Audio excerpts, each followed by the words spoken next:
because it's so much fun to do that. Just a quick question. What was the easiest part of the exercise? So what about this was the simplest? I know that it gets awfully quiet, doesn't it? What was the simplest part? When you were talking with one another, what's the easiest part about all this? Nothing? I guess the easiest part is probably knowing what you want to say. Absolutely. I guess for me, it was, yeah, I guess it's easy to know what I would say, Yes. but not what I have to say. Yes, and that's why I didn't start with what's the hardest part, right? Because the hardest part is not saying what you want to say. You know what you want to say, and you want to say it like you want to say it. And what really is going to happen is a great number of you might just say it the way you want to say it, because that's what you're used to. But I defy you, I challenge you, for your own personal growth and development, to try to do it this way, even if there are only just certain parts. So let's say it's your methodology. If you find that you're most prone to using jargon about your methods, then fix your methods. Only focus this on your methods.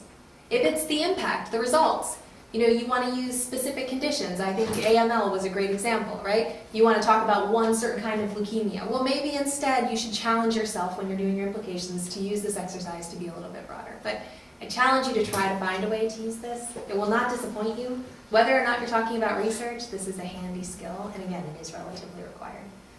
Yeah? Can we say a term, define it, and then use that term from then on? It depends. If you're using a term that is a scientific jargon type term, and there's another substitute, I would say you should try not to. However, there are always cases, which I bet you might have one, where there really isn't a good substitute. And so long as you're giving a metaphor, who gave the post-it metaphor?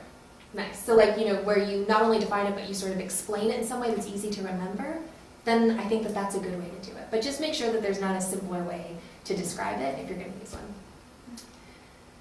All right. I do appreciate your attention. I know it's late in the day, and I know that it's also a Monday, and that's challenging. So thanks for allowing me to come. Thanks for at least trying it out. Another just point would be that probably not a great idea in your laboratories when your PI is talking to kind of give them, what about jargon? Usually probably won't go well. So, outside of this room, maybe not so much the jargon alert, just heads up. All right, thank you guys very much. Thanks for having me.